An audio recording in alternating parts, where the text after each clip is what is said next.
स्वागत है हमारे चैनल कॉमर्स ज्ञानी पे। आज की क्लास में हम लोग देखने वाले हैं वैल्यू एडेड मेथड के बारे में और ये नेशनल इनकम का लास्ट वीडियो होगा।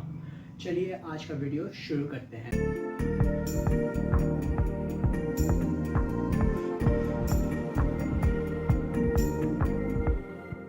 अब हम लोग देखते हैं वैल्यू एडेड मेथड क्या होता है। प्रीवियस क्लासेस में हम लोग इनकम मेथड और एक्सपेंडिचर मेथड का सारा न्यूमेरिकल्स क्वेश्चन कर चुके हैं, जो बोर्ड में आया है और जो बोर्ड में आ सकता है जैसा क्वेश्चन। आज के क्लास में हम लोग वैल्यू एडेड मेथड के बारे में देखेंगे। उससे पहले हम लोग वैल्यू एडेड मेथड को समझ लेते हैं। वैल्यू एडेड मेथड उस मेथड को कहते हैं कोई भी गुड्स में जो वैल्यू ऐड करे उसको हम लोग वैल्यू एडेड मेथड कहते हैं। एग्जाम्पल समझते हैं कैसे। एक फार्मर है, उसके पास लैंड है, उस पर वो ज़ीरो से स्टार्ट करता है, उस पर खेती करना स्टार्ट करता है। वो वीट का खेती करता है, उस पर वीट ग्रो करता है। कैसे वो गेहूँ उस लैंड पर उपजाया तो उसके पास खाली गेहूँ है, तो उस गेहूँ में उसका लागत लगा 500 रुपया, ठीक। और फिर वो मिलर को बेच दिया, ठीक, 500 रुपये में, ठीक है, 500 रुपये में। और वो मिलर उस गेहूँ को आटा बना दिया और वो उसको मार्केट में 800 में वो खरीदा, वो 800 में खरीदा था। और वही आटा को वो बेकरी को भेज देता है 1000 रुपीज़ में, बेकर को। तो वो बेकर उससे अपना केक बना लेगा। अब आप लोगों के दिमाग में क्वेश्चन आता होगा, क्या उन लोगों को इसमें फायदा हुआ? कैसे? आपका फार्मर 500 रुपया के लागत में बनाया, गेहूँ उपजाया और वो गेहूँ को वो बेच दिया आपका मिलर को, और मिलर को वो 800 रुपया में बेचा। उस पे उसको कितना का मुनाफा हुआ? आपका 300 रुपया का। और इस पे इसको 500 ही का मुनाफा हुआ था। फार्मर को 500 लगाया, 500 कमाया, और इसको 200 रुपया का मुनाफा हुआ। तो ये टोटल इन लोगों को टोटल नेशनल इनकम हुआ 1000 रुपीज़। इसी को कहते हैं value added method. Value added method के कुछ फार्मूलाज देख लेते हैं जिससे हम लोग आगे का न्यूमेरिकल सम्स बनाएंगे। कैसे? वैल्यू एडेड मेथड का होता है जीडीपी एमपी, और इसको हम लोग जीडीपी एमपी भी कहते हैं, ठीक। तो इसका हुआ formula value output, value of output minus intermediate consumption, consumption, ठीक। और आप लोग को वैल्यू ऑफ आउटपुट निकालना हो तो इसको मैं VO से मैं डिनोट करता हूँ शॉर्ट फॉर्म में। तो सेल्स प्लस CIS का मतलब होता है change in stock. Change in stock हम लोग को निकालना हो तो मैंने आपको प्रीवियस क्लासेस में ही बताया है, चेंज इन स्टॉक हम लोग closing stock minus opening stock करके निकालते हैं। और सेल्स नहीं दिया हो तो आप लोग डोमेस्टिक सेल्स प्लस एक्सपोर्ट करके भी सेल्स निकाल सकते हैं।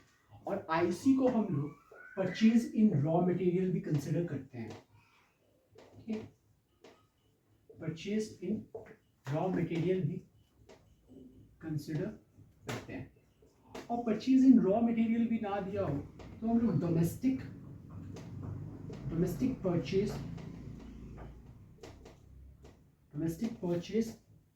प्लस इंपोर्ट को ऐड कर लेते हैं इसमें। तो हम लोग कभी भी IC निकाल सकते हैं। यही इसका फॉर्मूला है। मैंने प्रीवियस क्लासेस में भी करवाया है आप लोग को, बट मैंने एक क्विक रिवीजन आप लोग को दे दिया।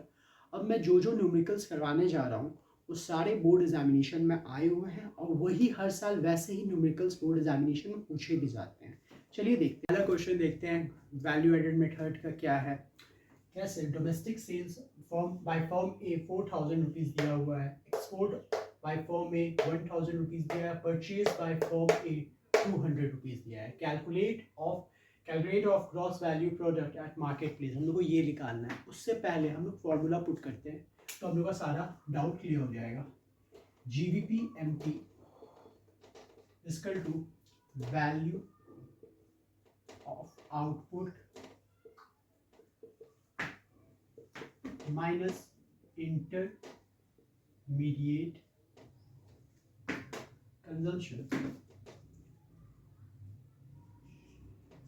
कंजम्पशन। तो हम लोग को वैल्यू ऑफ आउटपुट निकालना है, तो हम लोग को वैल्यू ऑफ आउटपुट का फॉर्मूला पुट करना होगा। तो सेल्स प्लस एक्सपोर्ट, यहाँ सेल्स तो नहीं दिया हुआ है, डोमेस्टिक सेल्स दिया हुआ है, तो सेल्स पूरा नहीं दिया हुआ है, सेल्स नहीं दिया हुआ है, तो हम सॉरी सेल्स तो नहीं दिया हुआ है, सेल्स प्लस CIS करके हम लोग निकालते हैं, बट चेंज इन स्टॉक तो सेल्स नहीं दिया हुआ है, तो सेल्स हम लोग निकालते हैं आपका डोमेस्टिक सेल्स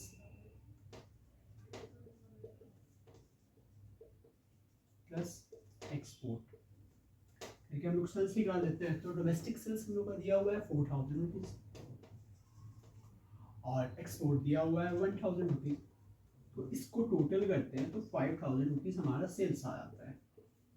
ठीक ठीक, चेंज इन स्टॉक तो नहीं दिया हुआ है, तो हम लोग इसे 0 कंसिडर कर लेते हैं, तो हम लोग का वैल्यू ऑफ आउटपुट हो गया 5000 रुपीज। ठीक, बट इंटरमीडिएट कंजम्पशन क्या है? बट इंटरमीडिएट कंजम्पशन आपका दूसरा नाम मैंने बताया था परचेज ऑफ रॉ मटेरियल में हम लोग कंसिडर करते हैं। तो purchase of raw material by form दिया हुआ है, तो इसी को हम लोग IC कंसिडर कर लेते हैं। तो 200 रुपीज़, तो GVP MP आता है आपका 4800 रुपीज़ इसका आंसर। इसी को कहते हैं gross value of product bye market place. Simple सा वैल्यू एडेड का पहला क्वेश्चन, ये क्वेश्चन बोर्ड एग्जामिनेशन में पूछा गया हुआ है। तो दूसरा क्वेश्चन देखते हैं ग्रॉस वैल्यू एडेड मेथड का।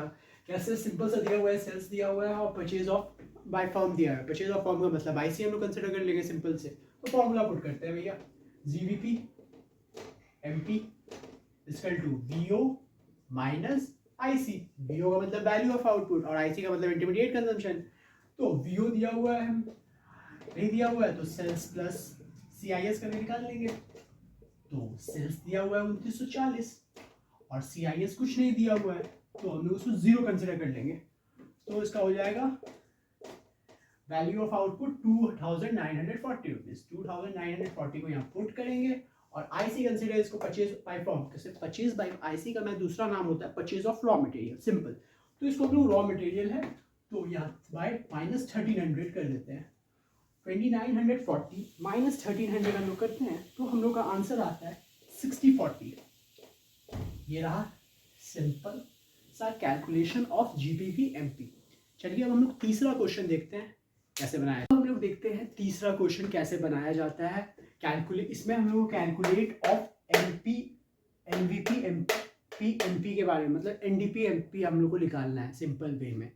तो हम लोग फॉर्मूला पुट करते हैं और क्वेश्चन सॉल्व करते हैं। GVP MP पहले निकालते हैं, value of output minus intermediate consumption. Value of output तो नहीं दिया हुआ है, बट वैल्यू ऑफ आउटपुट को पुट करके तो निकालते हैं।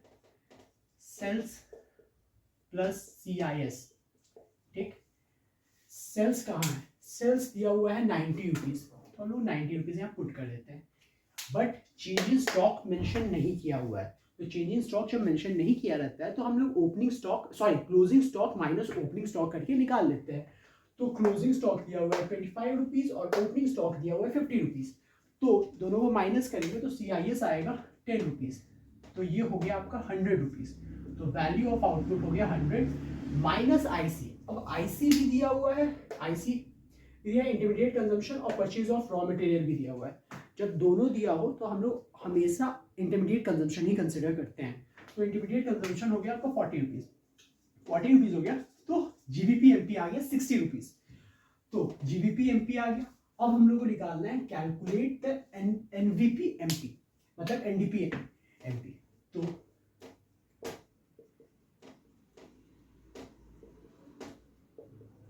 ग्रॉस से जब नेशनल में जाता है तो हम लोग हमेशा डेप्रिसिएशन माइनस करते हैं, ठीक।